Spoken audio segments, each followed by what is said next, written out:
Hey guys, and welcome to another show with me, Troy Francis, coming live and direct at you from London town. Good to be here. Hope you guys are having a great day. So, if you haven't already, do subscribe to this channel. It's a new channel I'm broadcasting from. We're going to have loads of interesting content coming up from you, not only these live streams, but we've also got some street interviews coming up where we're talking to real women about their sexual preferences, what they like in terms of dating, all that kind of good stuff. We're going to be doing call-ins as well with people who want to talk about their dating issues or maybe difficulties they've had in dating after they were in, a little bit of a contentious industry like OnlyFans or porn or that kind of thing.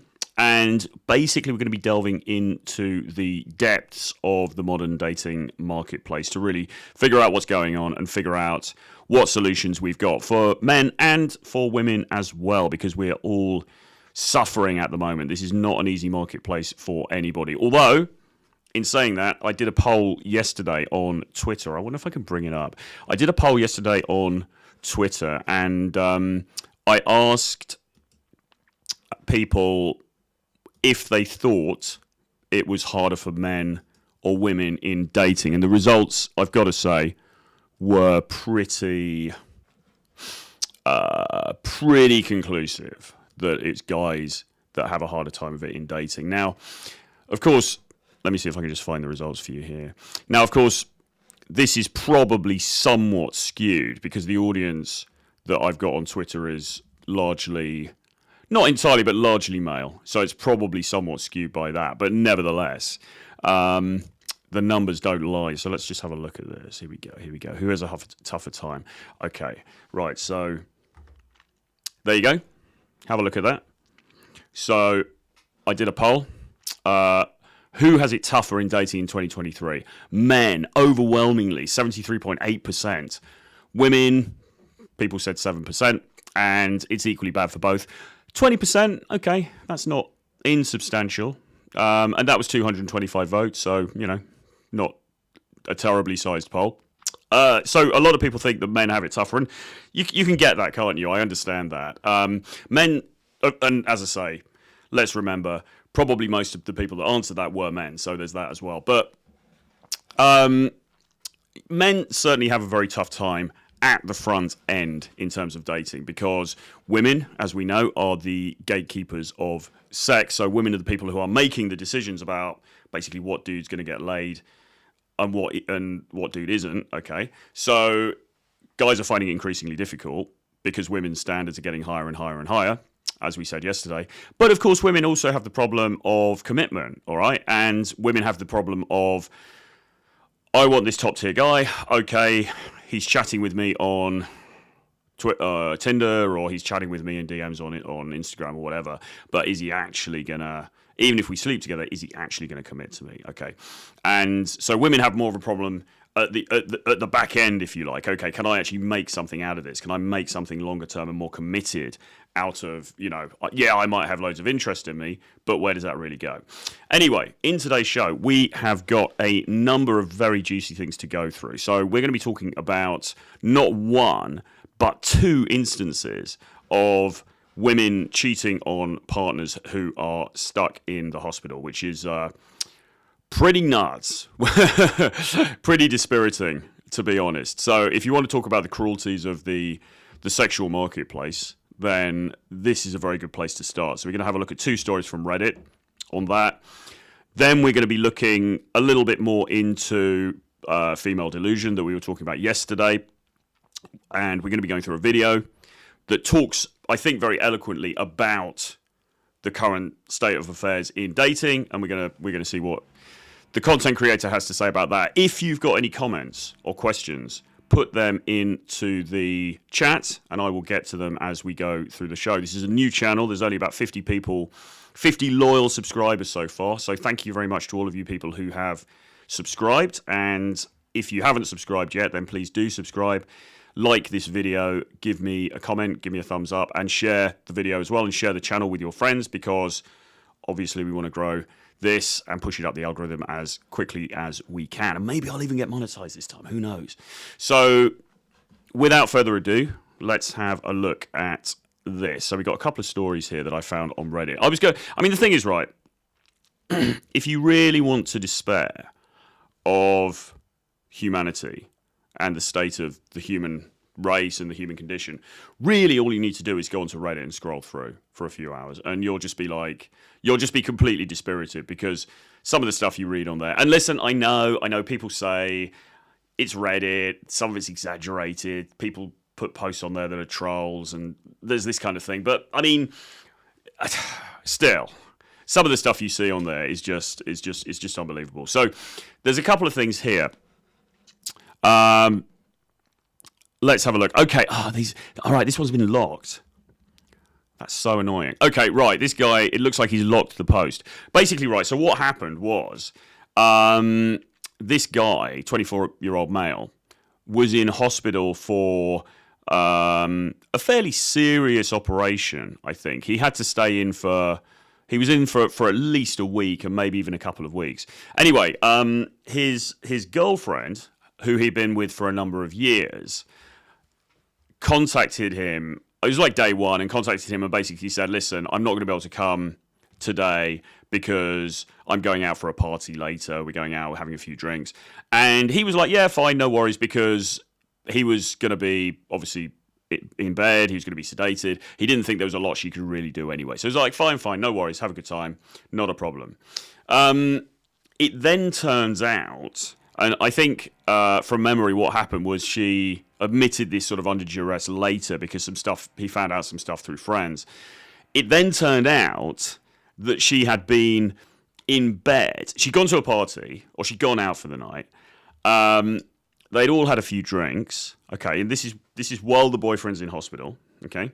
They'd all had a few drinks, and then she'd ended up back at home, or back at back in somebody's home, in bed, cuddling with this other guy, okay, and she's saying to him, listen, I was drunk, it just happened, it didn't go any further than that, it was stupid, I don't know what came over me, blah, blah, blah, blah, blah. Yeah, okay. I mean, look, even if, and look, so what happens, let's have a look at some of these comments here, because people have got a different perspective on this. So let's sort this by, yeah, we'll look at best. So Potential Zombie says, you stated that your girlfriend caught feelings for another dude and laid up in the bed with him. If you believe that all they did was cuddling, then you're foolish to believe her. The fact that she jumped in to bed with the guy so easy and couldn't even show up to the hospital and be there for you tells you everything you really need to know. I would agree with that. I mean, look, even if she's telling the truth and all they did was cuddle, that's still pretty damn bad. I mean, Jesus Christ, the guy's in hospital.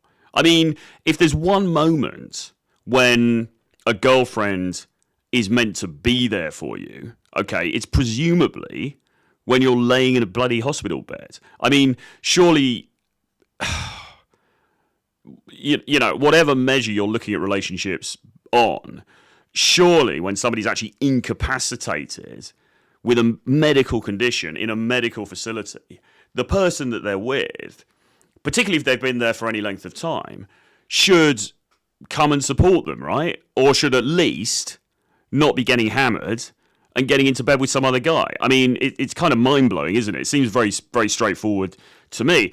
Maybe men are more caring with this kind of thing. I don't know. So earlier in the year, right, so I started dating this girl that I was with briefly, very briefly at the beginning of this year.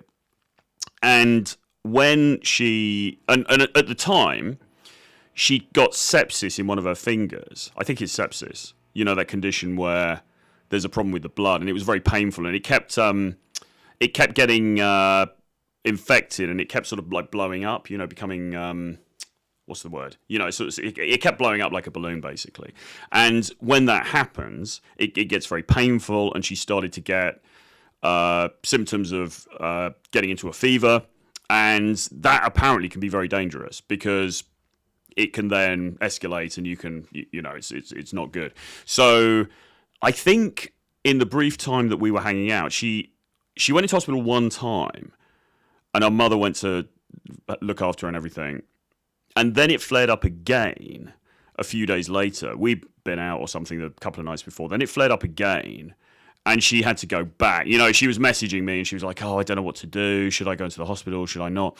And I was saying, well, look, I mean, it's probably better to be safe than sorry. Anyway, she ended up going to the hospital. Now, I actually went to visit her the next day because, you know, I'm based in London. I'm a decent guy. I'm a gentleman, guys. I mean, you know, come on. I mean, the thing with, you know, you play the bad boy, but you've got to have that gentlemanly side as well. So I was like, yeah, I'll go over and see you, you know, whatever. I bought her some cigarettes because she was naughty and she smoked, and she wanted to smoke even though she was in hospital, which I suppose you shouldn't really do, but whatever. Bought her some cigarettes, went over, we hung out for a bit, had a tea. You know, I mean, it was good. So you know, and that was a very, very casual thing. That was somebody I didn't really know very well. She certainly wasn't like my girlfriend. She was just some girl that, you know, we've been sort of hanging out, having a bit of fun, whatever. And I still thought, well, look, you know, she's in hospital. It's a bit shit. You know, I feel like it's the right thing to do to go over and cheer her up, you know. I was also hoping to get a bunk up in the hospital, but, you know, that didn't happen, unfortunately, because there was too many nurses around. But the point is, maybe that's a male thing. I don't know. Maybe it's that kind of male sort of nurturing kind of desire to like look after somebody. Or I don't know. Or maybe it's just me. Maybe I'm being too much of a nice guy. I don't know. Maybe it's simping. I don't believe it was simping. I just think it was, well, you know, I'll just pop over there for an hour. It's not a big deal. But if you are actually somebody's girlfriend, or indeed somebody's boyfriend, and not only do you not go to the hospital, but you actually also end up in bed with some other dude, then I think that's pretty out of order, and it's a very sad state of affairs. So then the second comment here, and this is kind of interesting because this goes into something that I think is very, very true and is a little bit disturbing if you are in a relationship and you suspect there might be some cheating going on. So the second guy says, first, look up trickle truthing and understand that it was way more than cuddling. Then, end the relationship. You don't get into bed with someone who is not your partner if you respect your relationship. Adding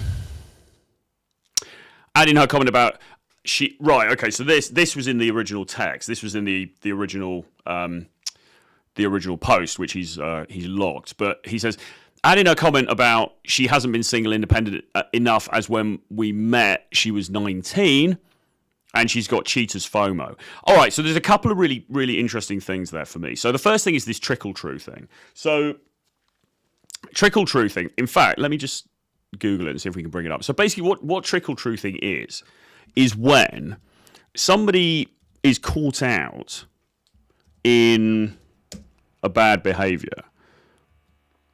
Let me just see what comes up when I Google this.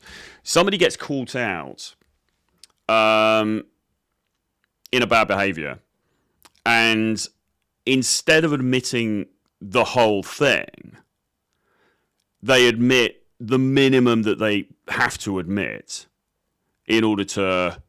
I mean, imagine you get caught red-handed texting another girl, for example, if you're a guy, or texting another guy if you're a girl. Imagine if you just get caught out in that, and you can no longer completely deny anything because the evidence is there. Okay, they've already got something on you. So at that point, what do? Well, you could either just admit everything, but a lot of people choose not to do that. Instead, what they do is they admit to the bare minimum. Okay, they admit to the smallest thing that they can admit to. Say, okay, yeah, well, I was texting him, but we never met up in real life. Or, okay, we met up in real life, but we just had a coffee, and that was it. Or, yeah, okay, maybe I did kiss him when I was drunk, but it didn't go any further than that. Or maybe I did end up in bed with the person and we were cuddling, but that was all that happened. That was it. Okay. So you admit to the bare minimum that you have to admit to because of what they know for a fact. And you kind of hope for the best. So there's a little bit of let's have a look at this. Here's a nice definition of it. Trickle truthing. Imagine you're sitting at home one day when a friend messages you to let you know that you've just seen your partner's profile on Tinder and the photos look fairly recent. You and your partner have an agreement to be monogamous, and being on Tinder is definitely not part of the deal. So you confront your partner and ask them outright. They deny it and act as if shocked. And they tell you that someone must have stolen their photos from social media to make a fake account. They seem pretty sincere about the whole thing, and they aren't budging on your story, so you decide to just drop it. Just to be sure, though, you ask your friend if they have any screenshots of the profile, and they send some to you. Right away, you notice that several of the photos are not on your partner's social media pages, and so the story they gave can't possibly be true. So now you confront your partner again, this time with the screenshots. Right, so now there's some definitive proof. Okay? After an hour of insisting they have no idea how the profile came to be, because, you know, you're going to try and, like, stave it off for a bit, aren't you? They cave and they tell you that their friend actually made the profile to pretend to be them, right? They insist that it was all a big joke and the account was never actually used, and they didn't tell you because you thought you get angry. They get angry with you. Something still doesn't sit right with you, though, and so you message your partner's friend to ask about the profile. They have no idea what you're talking about. You go back to your partner a third time with this new information. Okay, so now the friend is denying all knowledge. And after 2 more hours of playing dumb, they finally admit it was their profile after all. Right, okay, so now we got a little bit more truth. It was their profile, but swear that they only made it because they were bored and wanted to see how many matches they get to boost their ego. Okay? They insist they had no intention of meeting anyone. Okay, so you can see how the truth is trickling out, isn't it? At this point, you're very suspicious, so you keep pressing your partner about the issue. And then after denials, they admit that they were chatting with several people, but claim they never met up with anyone. Okay, so now there's another level of truth. The truth is trickling out. They were, okay, yeah, I was chatting with some people, but nothing ever happened. I was cuddling on the bed while you were in hospital, but nothing ever happened. That was it. And then you lose your patience. You're very suspicious. They deny everything for 2 days. You lose your patience and ask to see their phone. And after 2 more hours of arguing, they break down and admit that they met up and slept with someone else. Okay, so that is trickle truthing. All right, that's sort of like letting the truth slowly kind of seep out. And a lot of people will do this. So if you are, you're in a relationship with somebody, or you are in a situationship with somebody, and they kind of, you've got to be streetwise about this stuff. Okay, you've got to be streetwise. You've got to. Don't just take everything at face value, because people will do this a lot, all right? People will do this a lot because nobody wants to... nobody wants to really get into those awkward confrontational situations where they have to admit it, right? I mean, it's a very, very difficult thing for the cheater or for the person who's done the bad thing. Not exonerating them, but that's they're going to feel like crap. They're not going to want to just tell you, and if they're continuing to see the person, obviously they want to keep it a secret. So just bear this in mind. It's a very interesting phenomenon. Let's just see if there's any further comments on this hospital thing. She crossed the line. Objectively, the behaviour she did, you wouldn't want in someone from a monogamous relationship. Yeah, I mean, look, I would completely agree with that. I mean, look, even if we accept it at face value, and all she did was cuddle this dude, it's still out of order, isn't it? It's still completely out of order. Now, will this guy actually dump her?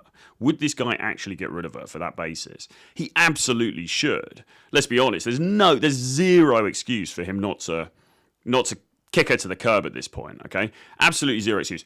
Will he? Don't know. We'll probably never know. But the reality is, a lot of guys probably wouldn't, because they don't have options. They're stuck with this one girl. They're just like, she might be the best I can get, and so they kind of hang on to her, and they'll let these things slide. But this kind of behaviour is, at best, extremely disappointing and also extremely disrespectful. Okay, and at worst, she's actually banging this dude, and she's been unfaithful while he was in hospital. And she needs to go. Anyway, there's another one now, amazingly, on a similar vein. So let's have a look at this one. Okay, my wife cheated on me while I was hospitalised. I was originally going to post this on a throwaway, but whatever. I've been with this woman for over 15 years. We've been married for 2 years, 2 kids, 1 teenager and a toddler. Right, 15 years, 2 kids. In April 22, I went to the ER, which eventually led me to be hospitalized for a rare form of blood cancer. I was hospitalized for 3 weeks. Those weeks sucked being away from my 2 kids and wife, especially hard on her since I took care of everything around the house, and now she was forced into being a single parent while I was being treated. On the day of discharge, my wife admitted to me that she had been talking to her ex-fiancé for support. What? She claimed I stopped talking to her, and he's the only one she can easily open up to. Like, what? If this is as far as it went, I would have been fine with it. I'm not sure I would have been fine with that, to be honest. Again, the guy's in hospital. He says he's got a rare form of blood cancer. This is not a minor thing, okay? And also, they've been together 15 years, and they've got 2 kids. And the only person that she feels able to open up to is her ex-fiancé. I mean, has she got no other friends? Has she not got family? Has she not got parents? I mean, what? Mind-blowing, okay? And actually, I mean, what is also somewhat mind-blowing is the fact that he says he would be okay with that, because I think even if it was just that, I think that will be a problem, but it should be a problem. Right, what does he say? Past. For some years we had fights, blah, blah, blah. We took a break. She told me she was going to see him. Okay, right. 6 or 7 years ago, they had some fights, and they took a break. She said she was going to see the ex-fiancé. For those weeks, he just kind of left it. He said, I didn't really care. I thought it was kind of done. To my surprise, a few weeks later, we have the talk, and she asks what I want. I told her I figured we were over, and that's what she wanted. Turned out that she decided to stop seeing him and that we need to work on our relationship. This felt like a complete 180 from what I was expecting. So when she didn't expect it, I snooped. This is the man of her dreams, soulmate, whatever. Even at this point where I'm at now, these two are made for each other. So why did she suddenly want to fix our relationship? Through my snooping, I believe this is the 6 or 7 years ago still. Through my snooping, I found out they were fucking on the regular in parking lots. Keep it classy, guys. They were fucking in parking lots. Also read that she would choose him over me any day of the week without question. Jesus Christ. He found this on these text messages he was reading. I only found out within the last few months that she stopped seeing him because he was getting married. Okay? I naively thought things would be better, so I stayed. I had my son to worry about at the time too. I mean, that is such a crushing story, isn't it? I mean, I'm just so glad I'm not married and I'm not dealing with this kind of stuff. I mean, what a horrendous thing. Quite clearly what's happening here is that the ex-fiancé was the true alpha, the true man of her dreams. She has been what they call alpha widowed, okay, by this guy. All she can really think about is this ex-fiancé, who for some reason, we don't know, it didn't work out with. She's married this other guy who's, I mean, probably, let's just speculate here, a little bit of a beta provider, okay? He's probably a nice guy. He's probably very stable, very responsible, very committed. He's probably a great father. He's probably good with the kids. I'm going to go out on a limb here and guess that he's probably not very exciting and not very sexy. And the other guy probably was, but she wasn't able to tie that guy down at the time, okay? So she's kind of, hard to say it, but she's kind of settled for this dude who's writing the Reddit post.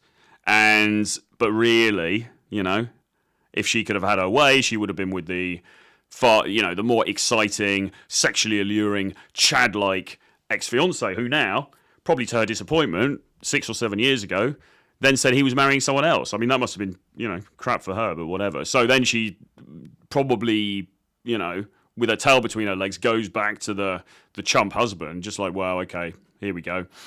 And she just carries on. It's a sad state of affairs, man. I mean, and here he says, I naively thought things would be better, so I stayed. I mean, look, if you found text messages, Jesus, if you found text messages saying, and you're a guy, saying that she would always choose some other dude over you, okay, you've got to end it. You've just for your self-respect, you've got to end that shit. You've got to cut her off. You can't have that. Christ. So this should have ended 6 or 7 years ago. Never mind now. Let's just read that.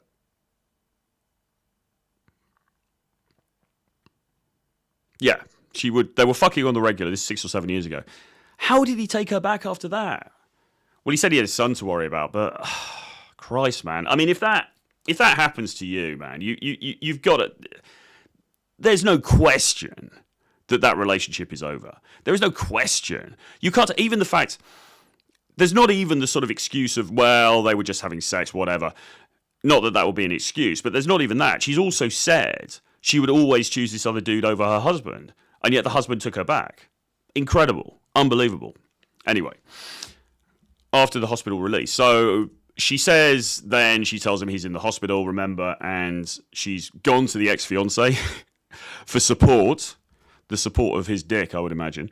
Once I was home, okay, right. It didn't sit right with me. So during the night, I snooped again. I didn't trust it this time, especially when it involved him. Well, no shit, Sherlock.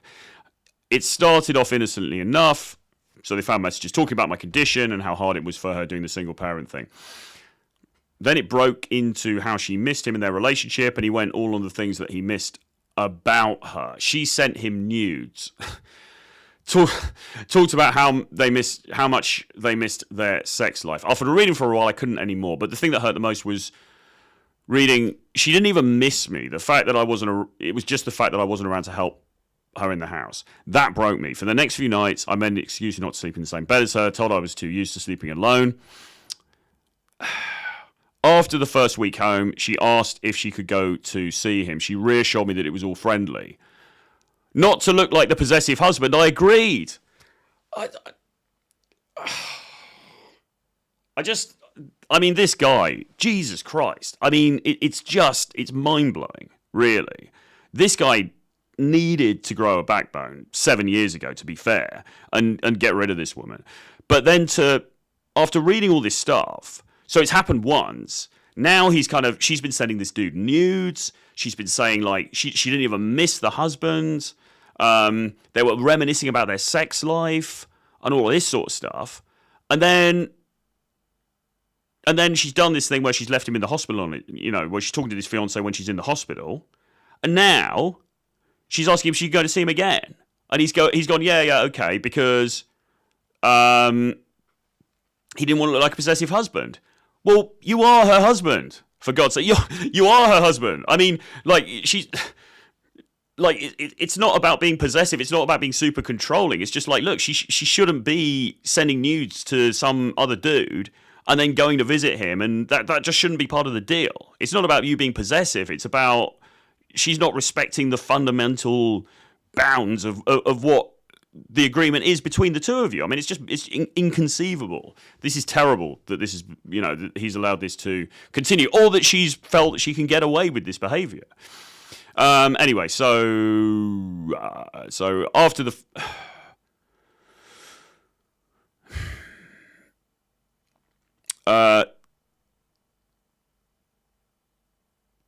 so she agrees that she can go and see him, but then the next night, after some arguing, I finally told her that I knew that she was cheating. She denied any wrongdoing until I told her I knew she was sending him nudes. Okay, so again, trickle truth thing, it comes out in little bits. People will deny what they... If you don't have direct proof, people will deny it often. And then here I am almost a year later, to the anniversary of my diagnosis. She leaves every other night after our youngest is asleep to see this man who is going through a divorce now. Oh, she might have lucked out. She could finally get the dude. I stay home and spend time with my oldest son and game. I don't love her anymore, but I care about her well-being. She has a chronic illness where if she doesn't get her meds, she'll die, so I can't just get rid of her. Well, I mean... it's sad that she's got a chronic illness, but listen, she has completely disrespected the bond of marriage. She's completely disrespected the contract of marriage, and she's completely disrespected you, this guy who wrote this. So... really, it's his codependency here, isn't it? He's saying if she doesn't get her meds, she'll die. Okay, that's terrible for any human being, but it's also her stuff, isn't it? She needs to get those meds. She needs to facilitate that for herself, right? He also needs to draw up a boundary, really, because look, she has completely fucked this guy over, and yet he still cares about her. He's still keeping her around, and she's going off and seeing the other dude. Unbelievable. I don't love her anymore. The truth is, I know I've just been a doormat the last year. Well, yeah, no shit. But I've been going through a divorce. I know the divorce is going to fuck me in the court system. Probably will. He's probably right. So there you go, you see. So and this isn't, without going into all the, the intricacies about the court system and divorce and all that, this kind of stuff. But this is how guys get fucked over. Because look, this woman has treated him appallingly. And yet, if they divorce, he's the one who's going to get fucked over. Go figure. I seriously do not want to do. Well, move out and never speak to her again, except through lawyers. I have no one to talk to, as she essentially didn't let me have any friends in the years we've been together, because it was always like, what about me while you're out? There's definitely gaps to fill in here, and I apologise for that. Yeah, okay. Well, I mean, what a horrendous, sad state of affairs. And it's stories like this that make me never want to get married, to be honest. But I mean, not obviously that's an end game that's gonna happen to everybody. But I mean, Jesus Christ! I mean, look, what can you say? It's just awful, isn't it? It's really awful. Let's see if anyone's written any comments here. I know there's only a few of you at the moment, but any comments that you've got, do put them into the chat, and we can get to them. Okay, let's have a look. Top chat. Let's have a look at this chat.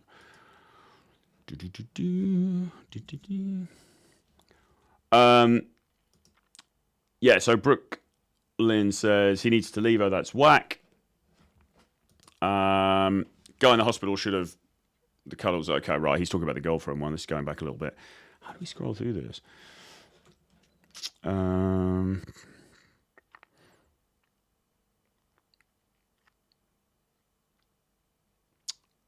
Yeah, just a lot of comments here about a lot of comments here about the ridiculousness of that situation.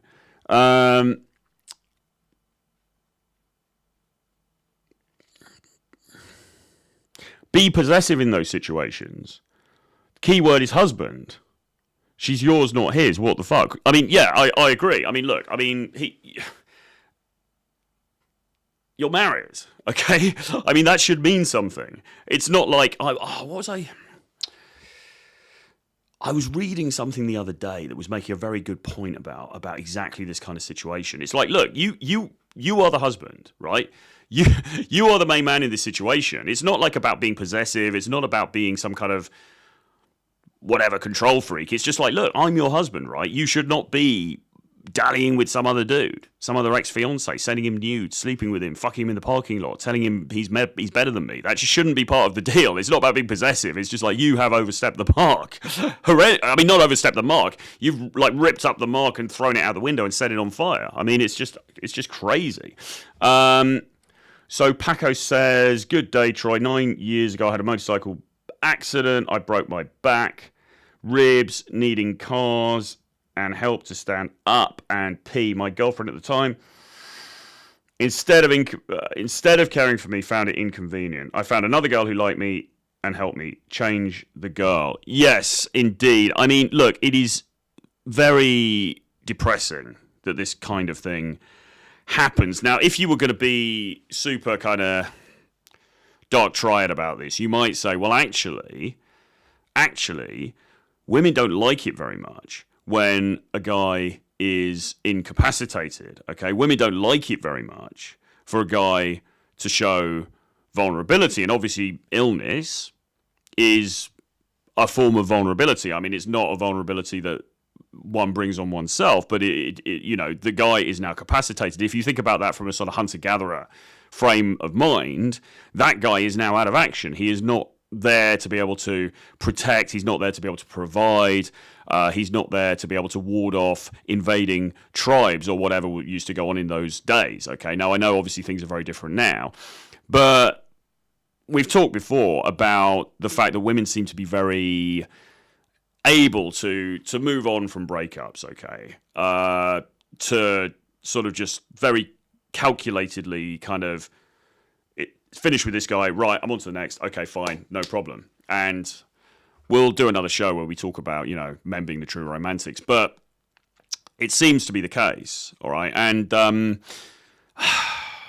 speculating here, but could it be that part of this is that actually these women somewhere deep down in their subconscious find it a bit unattractive that their dudes have wound up in hospital? I don't know. I'm speculating.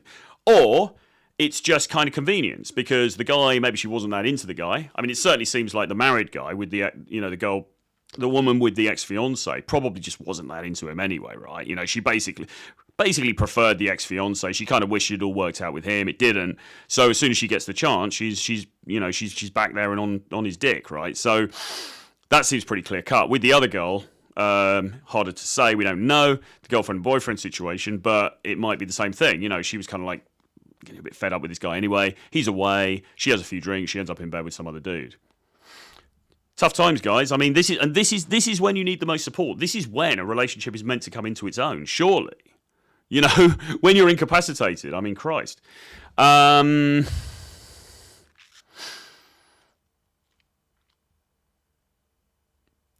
Right, yeah. So Paco says, like the stories of the UFC fighters losing the fight and then the girl. Yeah, exactly. It's a harsh world out there, guys. This Darwinian kind of struggle.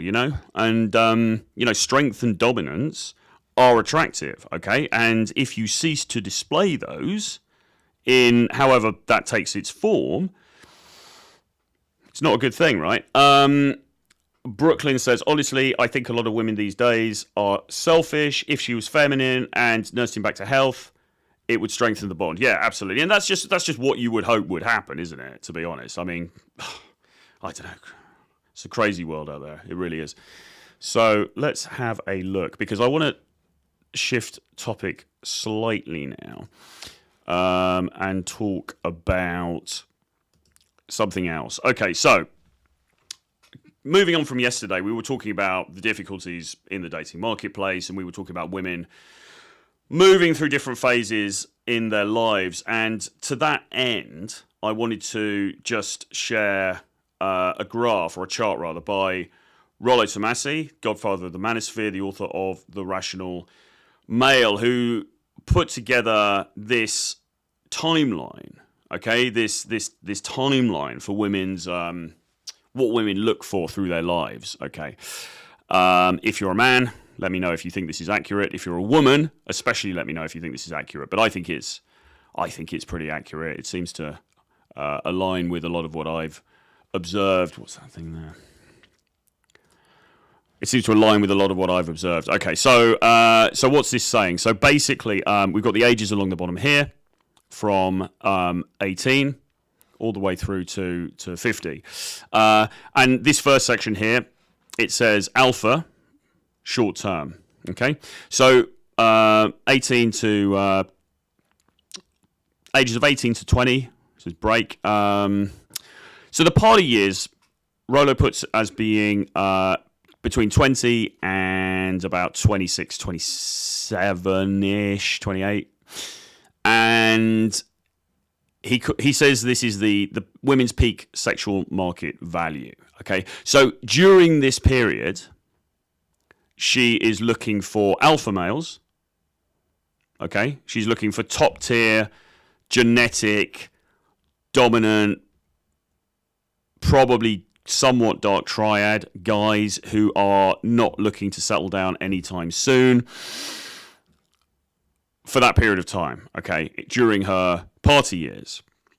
When we get to around about 27, okay, the desire for more beta males plus long-term relationships comes into play. Okay, so in this bit here, it's alpha short term, right? So she's looking more for short term fun.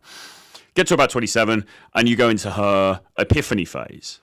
Okay, and at this point, she starts to feel competition anxiety. Why? Because there's a load of new 18-year-olds and a load of new 20-year-olds who have popped up, and suddenly, not the women who are 27 and 28 aren't very hot, because they can be, but suddenly she starts to think, well, am I quite as stunning as I was when I was 23, and there's all these new 23-year-olds who are coming along, and blah, blah, blah. So they start to feel that competition anxiety. And then it goes into this transition around the time of 30 into the desire for security. Okay, and this is this beta long-term relationship type thing. So, and when you think about it in the UK, the majority of people get married in their 30s. Okay, so by the time the woman reaches about 31, 32, she's looking for security. She's looking for a long-term relationship or marriage with a beta provider, and a beta provider, broadly speaking, for the purposes of this, is going to be a dude who's going to look after her. He's going to be sensible. He's going to be reliable. He's going to pay the mortgage. He might not be as sexually exciting as the alpha dudes from before, but he's going to be there, and he's going to make sure everything gets taken care of. Then we get to sort of the later 30s, and there is this, and by the way, at this point, 37, men start to reach their peak sexual market value. Okay, late 30s. We could do another show on that. There's a lot of debate around that, but this is what he says. But at this point, men tend to have more provisioning ability. They tend to have more status. I think guys grow into their looks a bit more as they hit their later 30s and so on. So guys here are at kind of getting into their peak. Women, unfortunately, the opposite is true. And at this point, the alpha reinterest starts to sort of rear its head again, in the late 30s, going into the 40s. And often what will happen, regrettably, is that relationships will break up, marriages will break down, divorces will happen. The woman's had a couple of kids. Then she divorces, and then she's back on the market again. She's looking for somebody else, and that doesn't always end well, because what quality is she going to be able to get at that point? Her bargaining power has been somewhat reduced because she's not as young as she used to be. But given that what the culture tells women, she thinks that she's still going to be out there and getting the absolute top tier, when that's probably not the case. Let's have a look in the comments here. And any more comments, any questions, put them into the chat. We will deal with them.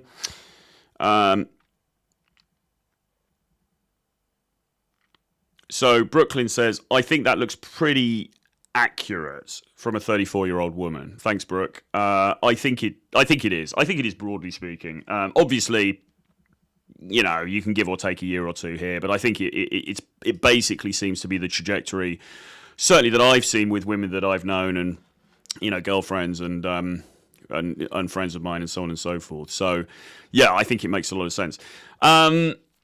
Moving on from that, and this is again, so what makes dating difficult for women, right? What makes it hard? Because yes, okay, that's their timeline, so they're looking for different things at different points in their lives. Fine, we get that. But why is it such a big problem?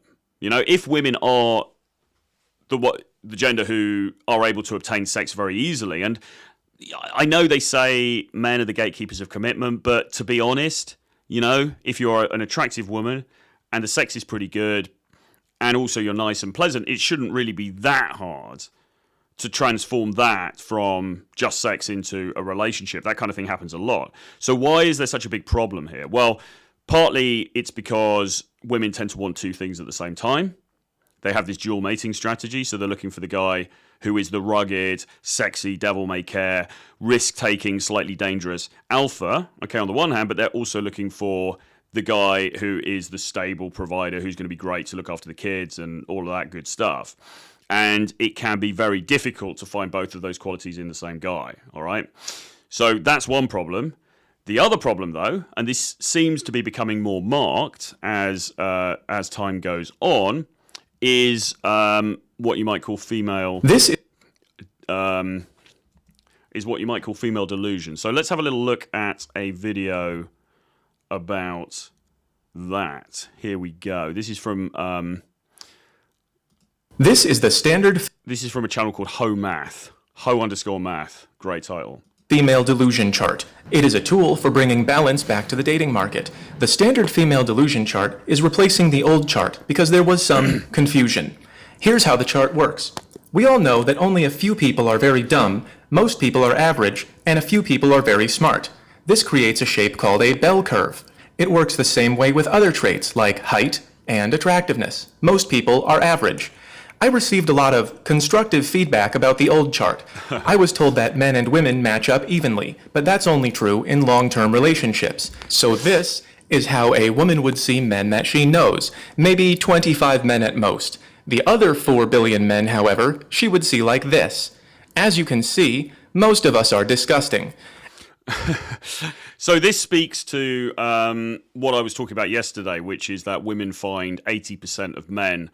This is according to OkCupid data. 80% of men not only not of interest to them, but actively unattractive. Okay, they actually find them not just meh. They actually find them disgusting. They find them viscerally not their type, viscerally to be avoided. Okay, which is of course a problem. It's a problem for men because most men are average. Most people are average. And it's also a problem for women because, well, we're going to see why in a minute, but it's a problem for women because it means that there aren't a big pool of men they're attracted to. And if you are a male, 3 or below, you're this cute little ghost. So, generally speaking, men rate women on a bell curve, and women rate men on a Jezebel curve. That's great, isn't it? Men rate women on a bell curve, and women rate men on a Jezebel curve. That's really funny. And of course, it's true that some men underrate women, but other men overrate women, and they are people, so it balances out. If I had to guess, I would say probably men overrate women more than they underrate women, because I think you see this a lot. I mean, you see this with male friends. If they're like, oh, look, I met this girl, oh, she's amazing, and then they show a picture, like, yeah, she's okay. I think men tend to, and also as well, when you start to sort of fall for a girl a little bit, then her attractiveness becomes increased in your view. I mean, that probably actually happens the other way around as well. But if I had to put money on it, I would say that men overrate women rather than underrate women. Not least because they want to boast to their friends about how they pulled this 10 when actually she's a 6. On the other hand, women rate men they do not know as 80% garbage. See 80% figure again. This model is supported by data from every dating app, by going outside and listening to women when they talk. It depends on what he looks like, probably. Based on someone's personality, you could really hit it off with someone, but attractiveness is a big player of it. That sounded very shallow. And by being attractive. If you are a man who has moved past this line, you'll know what I mean.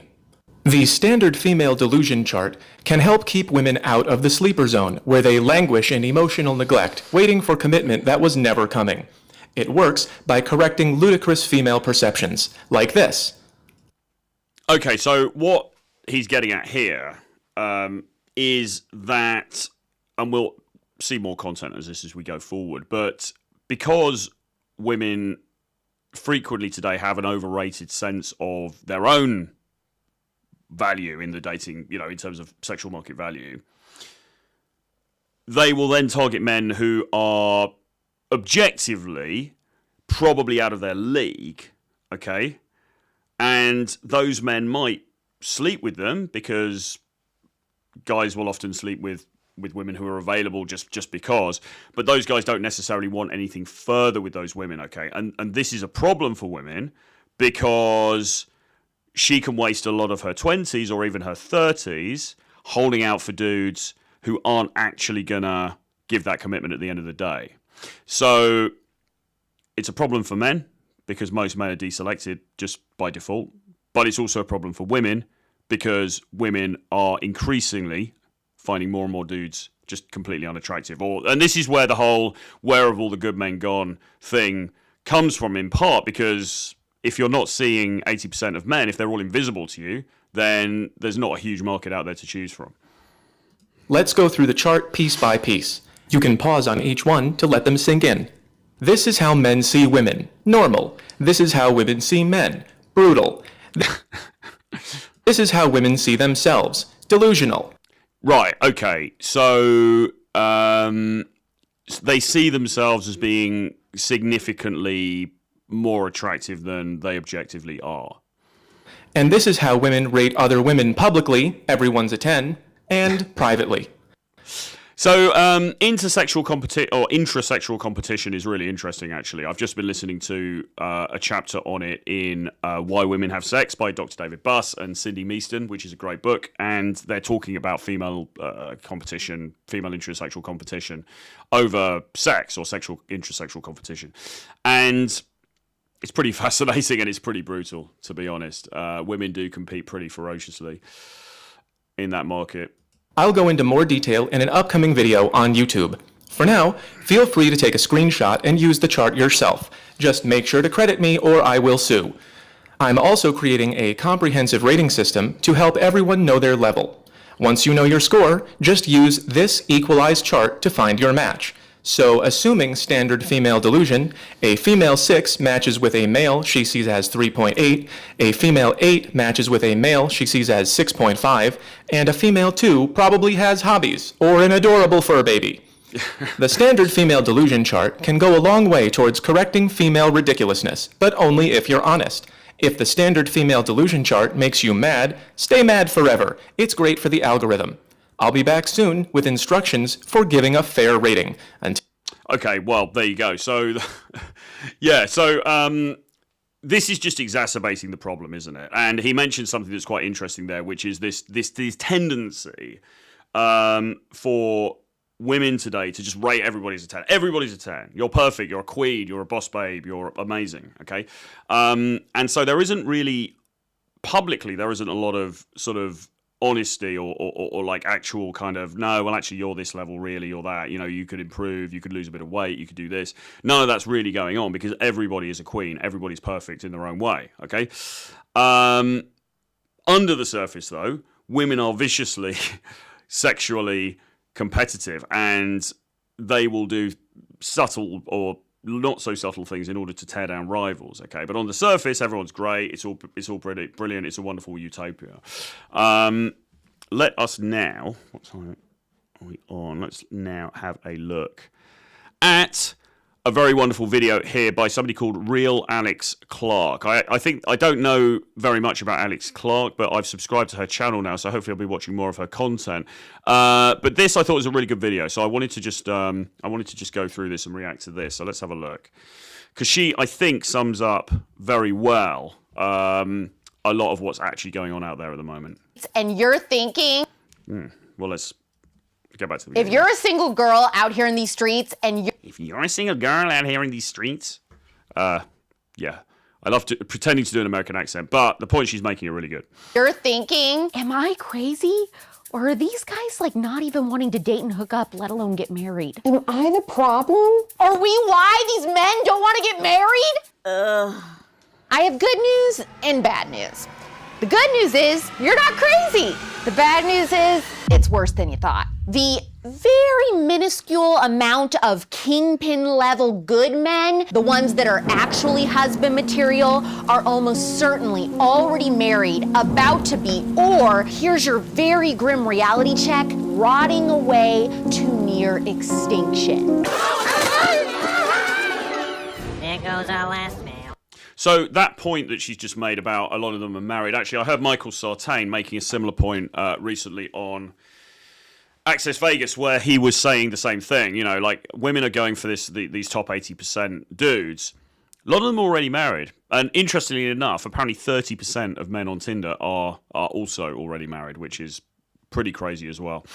But yeah, a lot of these guys are already snared, it's talking about Cristiano Ronaldo here, who takes extreme measures not to marry his girlfriend. So other dudes who are of high value for various reasons, probably legal reasons and not wanting to lose all their money, are choosing not to get legally married. So that's another factor as well.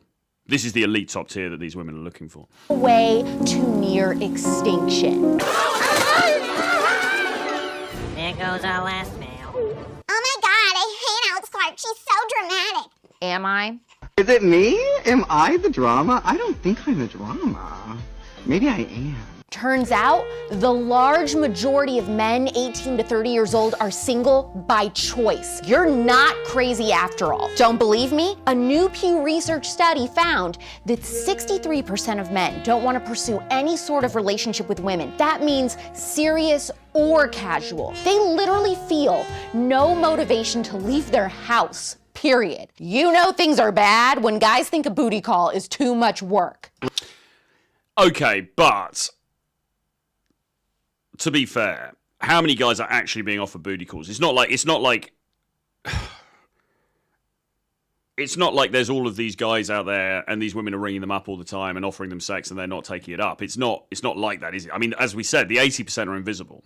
Okay, the top tier dudes might be getting those booty call offers and they probably are taking them up, or they've got something else on the go. Okay, so I'm not sure about that point, but. The evidence points to some very specific problems. I've seen multiple conservative commentators speculate about what they think is the root of this shift, and no surprise, they're wrong. Let me tell you something about 99% of female commentators on the right who talk about dating, culture, and relationships. Hardly any of them have had significant real-world experience with dating, culture, and relationships. They think they're too highbrow for dating apps. We're disgusting, and I hate you. They marry the first or second guy they've made eye contact with, and their understanding on what it's actually like out here is, hate to say it, no I don't, derived from tradwife Twitter accounts secretly run by gay men trying to catfish straight ones. I don't know about that, but I do think that she's right that a lot of the right-wing, female commentators and also male commentators, to be fair, on things like marriage are pretty out of the loop because they don't really know what's going on. They've just married their childhood sweetheart, whatever, and, they think it's all great until they get divorced and then they become, the Steven Crowder story. I know why men have lost all incentive to pursue any type of companionship with anyone with a heartbeat. And I think we should all be very perturbed about what this means for future generations. And no, the answer is a lot more layered than just porn is bad. Today, women are smarter, we're graduating college at higher rates than guys, and I know women don't like to admit it, but we are, by and large, making more money. Okay, I'm sorry I'm not poor. We spent half a century telling men that the future was female and that women allegedly didn't need to rely on men for anything. We couldn't have credit cards, couldn't own property, couldn't vote, had no voice. Well, of course we'd partner up with a man because we needed one so that we didn't starve to death. We don't need men. So if it comes to being in a relationship, it's a matter of bringing something to the table. And if what you're bringing to the table is a toddler-like mentality where you are expecting a mommy and expecting some kind of subordinate, concubine kind of setup, no woman wants that. Naturally, men... Yeah, so it's like we were saying yesterday, isn't it? Women increasingly don't need men in the way that they used to. That is to say, they certainly don't need them for provisioning. And I think it was yesterday we saw that article that said that women would prefer to go for a nice brunch than they would to go on an awkward date with some loser. Okay, so I'm not saying it was a good thing that women were previously compelled to go on dates with losers, but look, that imperative that imperative is now gone, and so women are now holding out for what they consider to be the top tier, okay, which is a problem for guys, and it's a problem for girls as well, because, how many of those guys are there ready to go around? Sense of hopelessness where it felt like I'm never going to be able to meet women's increasingly high standards and expectations anyway. So the first shoe to drop was men thinking it's acceptable to get complacent. If women are doing all this work, why should I? Now for a little while that was fun for them. Well, you should, because if you want to get out of this, you know, if you are in the 80% and you're watching this and you're like, well, you know, I want to go out and meet some girls, because I mean, I'm a dating coach. I've been coaching guys for 10 years or more, thousands of guys all over the world, and helping them to improve their dating lives. If you want to have any hope in this current dating reality that we're all in, you need to work on yourself, right? You can't be complacent, okay? Because if you're complacent, then you're just completely screwed, all right? If you're in the game, if you're working on your money, if you're working on your look, if you're working on your style, your grooming, your fashion, if you're in shape, if you've optimized yourself hormonally, if you're able to, you know, maybe you do a combat sport or something like this, you're socially adept, all of these things are going to put you into a higher league, okay? And it's going to put you into that position where you're going to be able to compete in this current marketplace. But there's nowhere to hide in the current marketplace. Years ago, we had game, we had pickup lines, we had routines and things like this that guys would go out and do, and they would work. It would work. These days, you've got to be the whole package, right? You've got to have the look, you've got to have the, you know, decent, well-fitting clothing, you've got to be stylish, you've got to not be a dork, you've got to not be boring, you probably got to have some sort of financial, if not being rich, you've got to at least, you know, have some sort of your finances sorted out. We've got to be ticking all these boxes, guys, I'm afraid. You know, and you might say, well, it's unfair. Perhaps it is, but this is just the reality. It's a brutal, gladiatorial marketplace out there. Because we're climbing the ladder ourselves, we're screaming, we can do bad all by myself. You have a problem with that? No, I just my grandmother's 90th birthday, so I was gonna go home and it's fine, I'll cancel. So the men are like, okay, bet. They begin to lose that motivation to achieve and be a provider for a purpose. Well, I mean, look, I don't have much motivation to be a provider. I mean, that sounds crap. I don't like why do I want to be providing? You know, like, oh, I just give a load of money away. I don't have that motivation, but I do have the motivation to self-improve, because firstly, it's going to make me more attractive to women that I'm potentially attracted to, you know, I want to get to know. And secondly, it's better for me anyway, right? I mean, I don't want to sit around on the couch and eat Cheetos and, you know, all of that stuff. I mean, I want to actually be out there doing stuff, making moves in the world. And I think that men watching this should do the same thing, okay, for yourself. Also, the knock-on effect of that is it's going to make you more attractive to women who are looking for higher-tier men, okay? I wouldn't do that to be a provider, because I think being a provider, it just sounds like being a mark. It just sounds like you're setting yourself up to be used, which I don't think is a very good motivation, but we should be working on ourselves all the time for sure. Bigger than themselves. Why are you single? I have kind of given up on... I mean, look at that guy, Jesus. Trying to put in the effort. A man's instinct to be a hero and to achieve is tied directly to how men show their love. Since the beginning of time, men have hunted and women were the gatherers and helpers. We switched this up as women and insisted that we can hunt instead, leaving men feeling confused and purposeless. In an act that drives men further into disorientation, women have chosen to blur the line between masculine... I mean, look, I don't think, if you're a guy, I don't think you should feel purposeless just because women are out there working. I don't really, like, in all facets of life, I think you run your own race, okay? Yes, there are women out there working. Yes, there are women who are getting paid a lot of money. They're becoming CEOs and stuff like that. Well, so what? What's that got to do with me? It's not going to prevent me from working on myself. It's not going to prevent me from working towards the goals that I have for my own life, okay?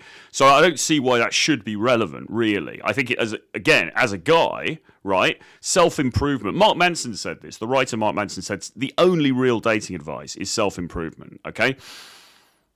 And much more than that, because this isn't just about sex, self-improvement for your own life is the thing you need to be doing. So who cares what women are doing? Who cares what other men are doing? Right? It's irrelevant. You should be working on yourself. You should be every day working on these fundamentals of yourself. You know, your physique, your finances, your intellect, your passions, and probably some kind of spiritual aspect as well, right? Because you want to have that wholeness. You know, we want to be holistic about this. So don't just give up just because there's female CEOs. And feminine energies, recognizing the different roles men... But, you know, at the same time, she probably has got a point. So I think this is in part what's happening. I mean, I think, or maybe, I'm not sure that men are giving up just because there are successful women, but I think men might be giving up just because they're starting to think, geez, there's just no point anymore. Men and women were biologically hardwired to play does not mean that women must surrender our equality. It just means that men are motivated by the opportunity to show themselves as competitive, daring, adventurous, courageous in achieving. But we have made them feel like these traits are no longer valued because women have chosen to demonstrate those traits ourselves. Well, I mean, look, again, from a male point of view, I don't think that's necessarily true. I think that you should still aspire to do those things. Just because there are some women out there who might also be doing those things, I don't think that's made me ever think, well, I'm not going to do that anymore because women are doing that. That seems a bit strange to me. I mean, that's not a disincentive. As I said, again, in life, you're running your own race, right? In life, you're running your own race. So, there are women who are more successful than me in business or whatever. There are men who are more successful in me than business in other aspects. Well, okay, fine, but so what? I'm just going to do what I need to do in order to achieve the things I want to achieve. So, and look, I mean, if you are looking to improve your chances in the dating market, the last thing you can do is give up, right? The last thing you can do is give up just because of society. I mean, then you're going to be completely out of the game. Women should be secure enough to both praise men for these traits while knowing how to soften into. I mean, one of the things about this as well is it sounds like she's very much talking about kind of Anglosphere women and probably women. I don't know where she's from. Well, she's obviously from the US, but quite sort of masculine, sort of ball-breaking, boss babe type women. Sounds like she's talking about those kinds of women. And, of course, you don't have to date those types of women. I mean, there are still plenty of women who are very feminine and who retain some of the qualities that she's talking about. They may not all be living in America or the United Kingdom or Canada or Australia, but they are certainly still out there. So you also have to think about, okay, well, what kind of women do I actually want to deal with, right? And then you need to think, well, am I going to find them where I live? Are they in my hometown? Are they in my country somewhere? And you've got to think about where that marketplace is, or are they somewhere else? Become a passport, bro. But yeah, you've also got to think about the type of women that you're interacting with as well, because they're not just this homogenous group and they're all exactly the same all over the planet. To our true feminine essence, which creates balance and peace needed for a healthy relationship. Women should embrace our traditionally feminine traits that can perfectly complement those of men. Nurturance, sensitivity, sweetness, supportiveness, gentleness, warmth, expressive,ness. I think these are actually all very nice qualities for a woman to have if you're in a relationship, definitely. People say, well, what do you look for in a woman? What are the traits? And I think actually a lot of these things are. I mean, if you're going to be in something serious or serious-ish with a woman, I think all of these things are very good traits to have, actually. And that doesn't mean becoming this pushover. It doesn't mean becoming a 1950s housewife. It doesn't mean sort of like, as she says, surrendering your equality or anything like that. But these are all just very, very nice qualities to have, because I think a man wants to feel warmth and gentleness and feel like he's nurtured and these kinds of things. I don't think that's a toxic thing to want that. Empathy, affection, and tenderness. I'd like to think that I'm a fair and nuanced person. I mean, ironically, she seems quite strident herself, doesn't she? I wonder how sort of gentle and tender and nurturing she is. I'm not sure, but anyway. I believe that I am capable. I believe that. Of seeing both sides in pretty much anything. And another cultural thorn that women need to take some responsibility for is that we've decided as a gender that personal development is apparently a non-issue. Most of us have a God complex that is being fueled by toxic therapy culture, which is ironically making us worse, not better. Young women have been brainwashed into thinking that we're perfect exactly the way we are, no matter how fat, lazy, mentally ill that could be. Yeah, so this relates back to what we were talking about before in the the Ho Math video, okay, about female delusion, or at least female overrating of themselves. There is this perception in the culture that everybody is perfect. There's an advert. I forget the brand, and I probably shouldn't say the brand anyway, but there's an advert that talks exactly about that. You're perfect, you're perfect, you're perfect, you're perfect, right? Everybody is perfect, okay?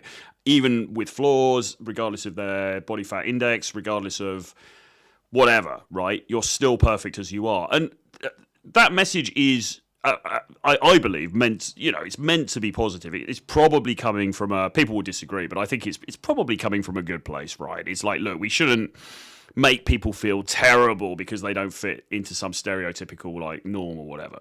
All right, okay, I get that, but it goes too far when it becomes ridiculous because there is no rating system at all. All right, if everybody is a 10, how can that possibly work?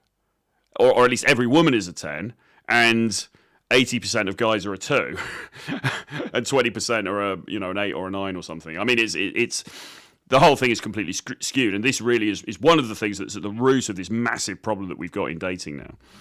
What soon? I won't. I told you, okay? Endorphins don't work on me, and anyone who's ever promised you a runner's high is full of. It has propelled the sin of self-obsession and created a barrier preventing us from considering any other possibility other than they want to hurt me, they're out to get me. Anyone that attempts to hold us to a higher standard is toxic and emotionally abusive. You're not my supervisor! The glorification of hyper-selfishness propagandized us into the belief that every last one of us is a 9 or 10. Ask the ladies to rate themselves on a scale of 1 to 10. 10. Let's say I'm a 10. 10. 10. I mean, it probably got to that point where, the last one or two, they're probably like, I kind of got to say 10 now, but still, it's kind of mind-blowing, isn't it? Don't you guys think it's a bit delusional to rate yourself as a 10? Well, so y'all are perfect. Yep, perfect. Yeah, bruv, come on. Every girl is a 10. I don't. Every woman. That's it right there, isn't it? Woman's a 10? Is every guy a 10? No, absolutely not. Brilliant. And therein lies the problem. That, gentlemen and ladies, is, in a nutshell, is what's happening now in dating. That is the fucking problem, isn't it? Hold on. Whoa. The lie is so pervasive that we not only lie to ourselves, we lie to each other. It's weird, isn't it? Because I guess they're kind of joking. I mean, there's probably a little bit of, they're obviously sort of joking, like, they're obviously aware of the irony of what they're saying, but still, they're kind of joking, but it's one of those jokes where, yeah, but really, I mean it, You are physically flawless. Because of all this lying, we only entertain. And by the way, this also goes back to what I was talking about in the David Buss, Meeston book, Why Women Have Sex. Sexual competition between women is rife, and it's very violent, and not physically violent, but it's very, it's pretty full on, but it tends to happen under the surface. So on the surface, everyone's a 10. Underneath the surface and behind their backs, it's a different matter, okay? But, of course, the way that women engage in warfare tends to be a little bit more Machiavellian, maybe, than guys. Obtain interest from men who are 9s or 10s, but realistically, we're likely only 6s and 7s ourselves. And ladies, I'm right. I'm gonna be honest, I'm not gonna rate you guys, but none of you are a 10. Women are operating in such a high level of delusion that we'll refuse to date our own level or lower, while simultaneously strong-arming men into dating down, something that we're not even willing to do ourselves. Yeah, again, this is part of the problem. I think the main problem is, look, I wouldn't. It's tough to say to anybody you should date down, because what is the point really of dating somebody that you're completely unphysically attracted to? It just, there isn't any point. Having said that, the difficulty we've got now, and we saw it in those delusion charts from the last video, is that if you have women who are rating themselves significantly higher than they are, and then simultaneously rating guys lower than they objectively are, that causes a massive imbalance in the dating marketplace, all right? And that is a very difficult Gordian knot to unpick, because what do you do then? There needs to be a reality check here. There needs to be, it's almost like with inflation. You know, there needs to be a correction to the market somehow. But how will that come about? If you want a boyfriend, you have to drop your standard. You have to settle to be in a relationship. You have to settle for something less. I don't think it's settling, though, because what's going on is you have average women that don't want to date average men. We project and accuse men of being superficial, but modern women are the most superficial beings to ever exist. Men are so superficial. Would you date a guy that's shorter than you? Absolutely not. What is It's great, isn't it?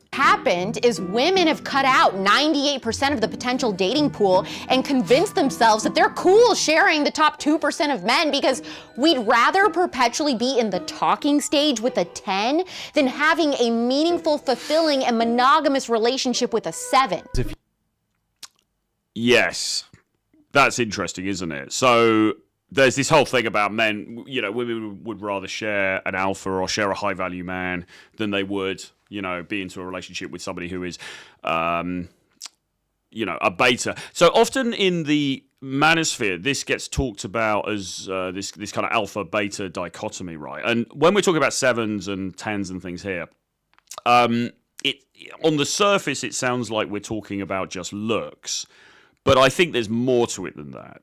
And actually, we need to do a show about high-value men and what makes a high-value male. But it isn't quite just the looks thing, okay? Because I suspect as well that a lot of these 7s that she's saying these women are rejecting are also probably kind of boring, kind of beige, vanilla, probably a bit weedy, supplicating chumps. Okay, so they may not be as good looking as the top tier, but they're also probably their personalities are not particularly attractive because women are also attracted to things like, you know, dynamism and risk taking and a hint of danger and that sort of dark triad kind of thing, right? And I suspect a lot of these dudes are kind of flannels who aren't displaying those qualities either. So that comes into it as well, I think, because the woman, like she said, she'd rather be in the talking phase with some guy who viscerally excites her than being in a boring ass relationship with some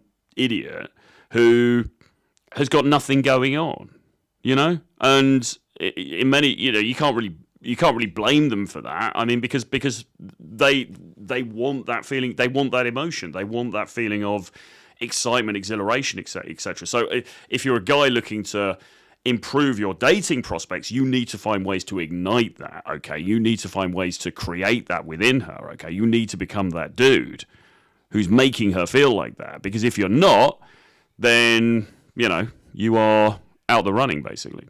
If you can't accurately assess, here's how attractive I actually am, you're going to keep chasing after men that they're going to have an accurate assessment of what you look like, and they're going to say, I'll hook up with this girl, I'm never going to commit to her, I'll keep her along and keep her, I'll never give her commitment. According to Tinder data, while men swipe right on 40% of women on average, this number is only 7% for women. No wonder men feel like dating is completely pointless. For the guys left barely hanging on, it feels nothing short of fatalistic. If a guy... Well, that's why you need to get off the apps, or at least be on the apps, but you also need to be doing some cold approach, right? You need to be meeting people in real life because...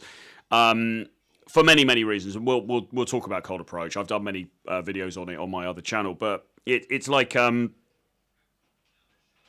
you gain so many points from being able to approach in real life, and your personality comes through, and you're just able to showcase so much more than a few crappy pictures on a lot of guys' pictures on dating apps are crap, by the way, because people have sent them to me for consultations. They're not very good. So you send some crappy photos on Tinder, probably some like lame kind of, you know, like bio or whatever on Hinge, and you know you're not getting any matches. Well, you know, you know, it's probably not surprising from the way you've done your profile, but also if you just approached in real life and had picked up your balls and had the ability to go and have real conversations with real life women that you're attracted to, things would be a lot different. Tries to embrace his masculinity and show chivalry, it's deemed toxic at best, sexual harassment at worst. Excuse me, ma'am. I've been in a terrible car accident. And my legs are pinned under the car, and I can't reach to get my phone. Can you please get some help? Are you serious? I have a boyfriend. And it gets bleaker because men today are financially incentivized to not pursue marriage. Are you single? Actually, yes. Why are you single? Because it's expensive. But he's right.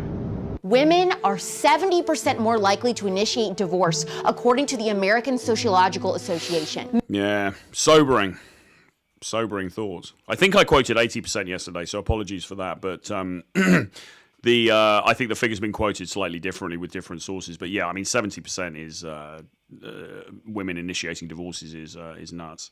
Men know if they choose the wrong woman, it will end in divorce. And the research shows that she will be the one to benefit, not him. While both spouses lose, men typically suffer a larger hit because of child support and alimony. Men are looking at this and weighing the risks, and the unfortunate reality for women is that instead of seeing these statistics and thinking, okay, true love in a family is a pro that outweighs the con, they opt out of the equation entirely.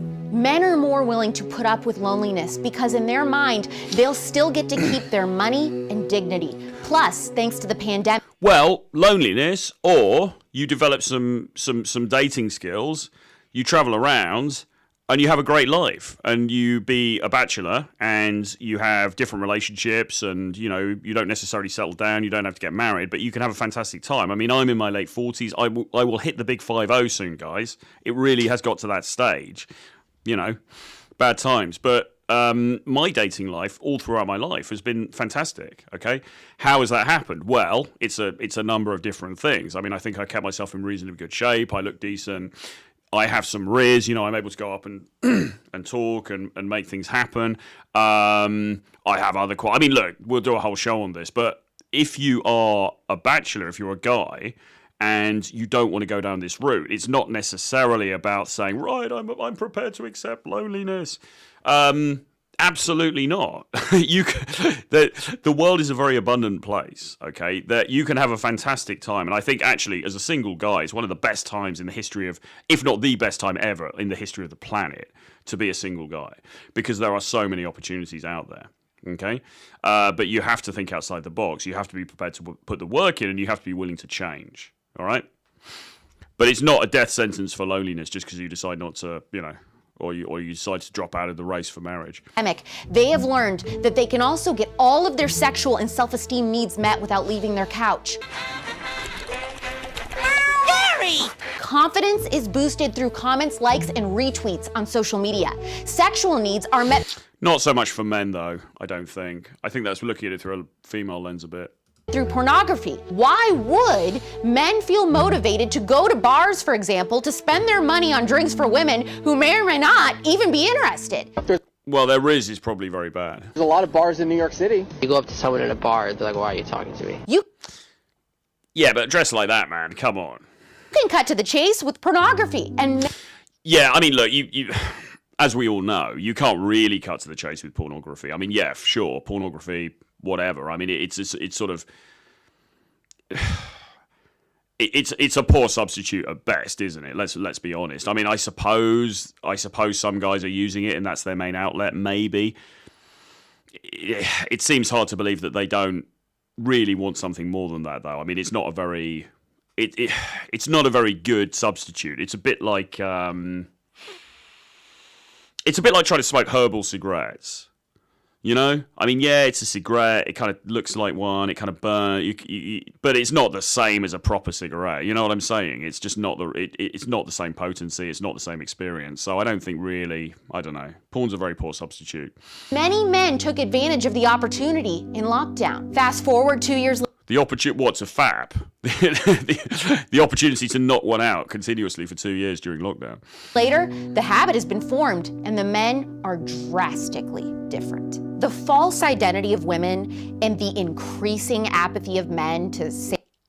I think my perception, and this is just my gut feeling about this. I think the apathy is driven by the fact that men just think there's no hope, right? There's an increasing number of guys online who would just say it's over, there's no hope, you can't get women, it's game over. I think that's where the apathy is coming from. I don't think it's these other things that she's talking about, like, women are more successful, so men feel you know, I think a lot of guys.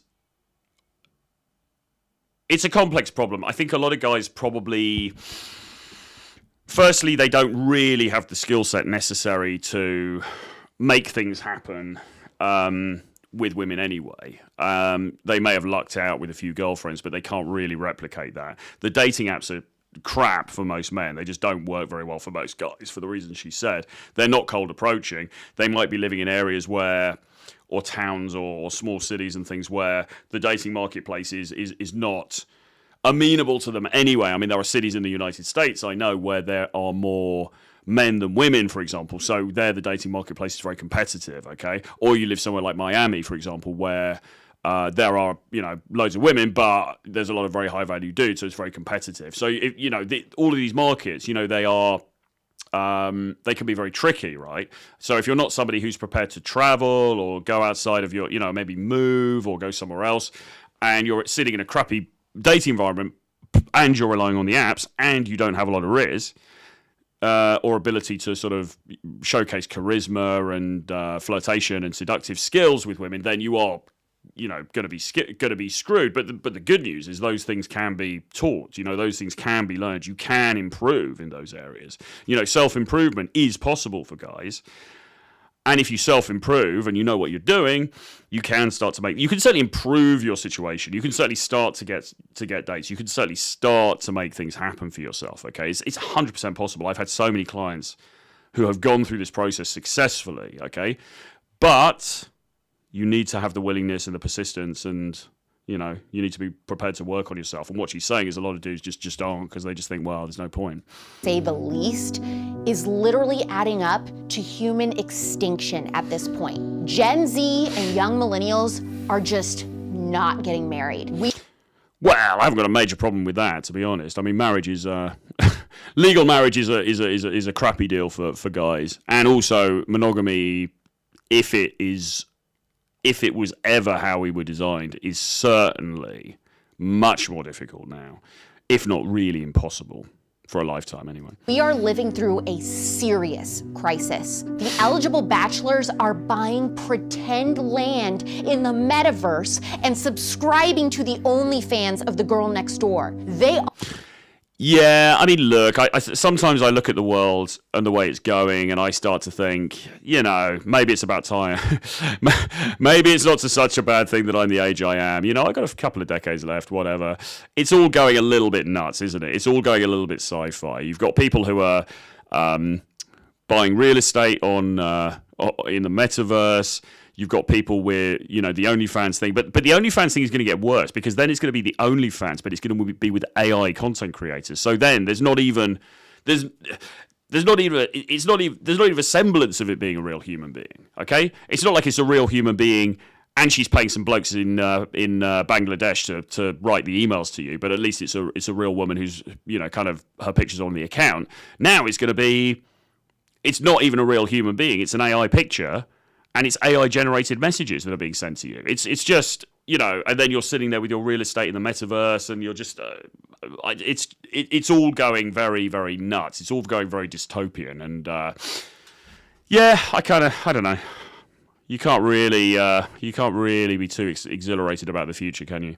Aren't building a house or a life beyond the digital landscape because we've done a horrible job as women making commitment and marriage look like a worthwhile risk. Unfortunately, I don't have a feel-good solution for you. I personally think Gen Z and younger millennial men may be a lost cause, but something we can do is instill better self-worth in the men of Gen Alpha. That's the generation that comes after Gen Z. Because if not, this will be the end. Gen Alpha. We are already at 63% of men under 30 who have just left the dating market. If we don't change course now, that statistic will reach 100% in no time. If you think I'm off base at all, I am open to criticism. Send this video to the young men in your life and ask them if anything I said is untrue. Ladies, let's commit to letting men be men. Right, okay, well, I think that was a really good video. I found that quite entertaining. I think she has some very salient points there.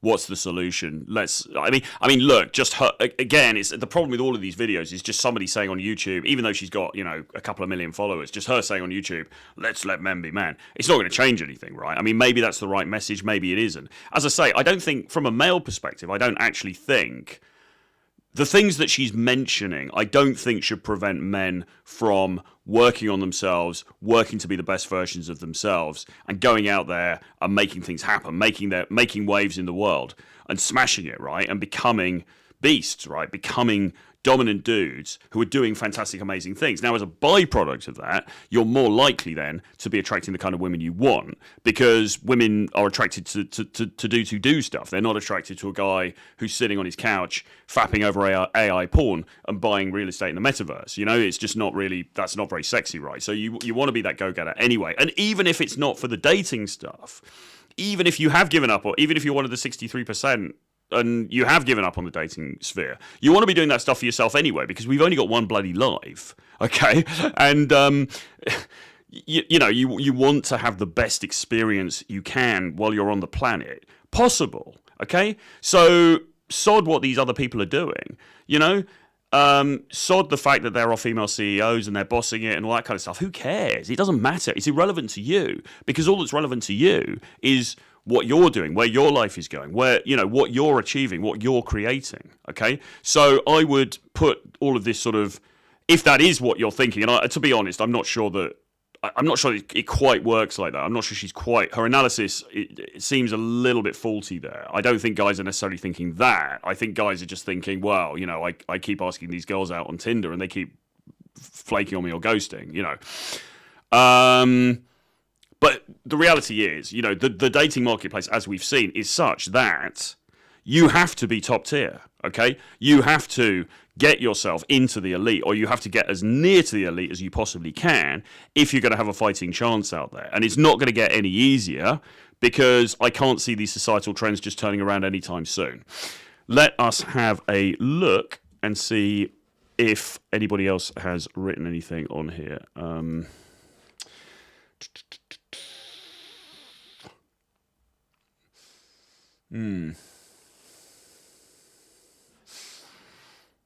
Let's have a quick look at the comments. And by the way, any comments that you want to put, any questions before we finish. We're going to finish in a second, but if you've got anything, just obviously put it in there.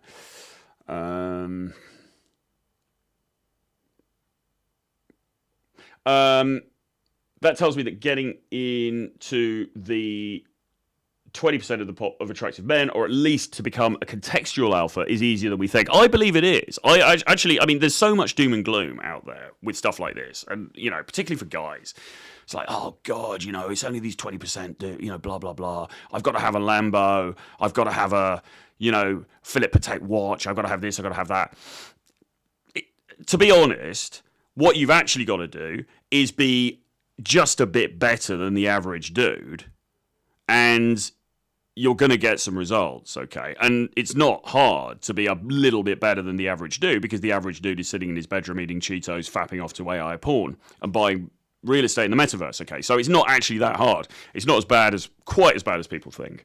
You might also you might also want to move if you're living in a crappy city. If you're living in somewhere like Seattle, I heard it's pretty bad. You might want to move. Anything else? There's no real competition. Women need men. This is where the delusion starts for sure, says Brooklyn. Brooklyn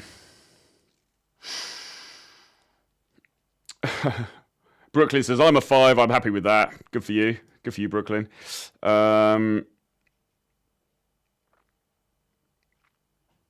Nice. Okay. All right. I think that's it for today. So look, please do subscribe to this channel. Please give me a like. Please share. Please hit the notifications bell as well. Please share the video so that we can boost this up. We need to get to 1,000 subscribers so we can hit the monetization stage on this channel. Thank you very much for your support so far. Thank you for tuning in. If you've got any questions for me, you can drop me an email, troy@realtroyfrancis.com. Also, if you would like to take part in a call-in show, if you are a woman or if you are a man and you're having specific problems in your dating life right now. We're looking for specific problems. So it's like, oh, I've got this girlfriend. I don't know what to do. Should I break up with her? There's this girl I really like. How do I get with her? There's this guy that I've been seeing and he's treating me like this. What do I do? If you've got those specific dating problems, then drop me an email, troy@realtroyfrancis.com, or DM me on Twitter or Instagram. Both of them, I am at realtroyfrancis, okay? Send me a message and we can figure something out. We can get you onto one of the shows. Also, if you would like to stay in touch, then get on my free email newsletter list. There is a link for that below. Absolutely 100% free, sending out emails on a daily basis. So join that, and I will see you guys again very soon. Bye-bye.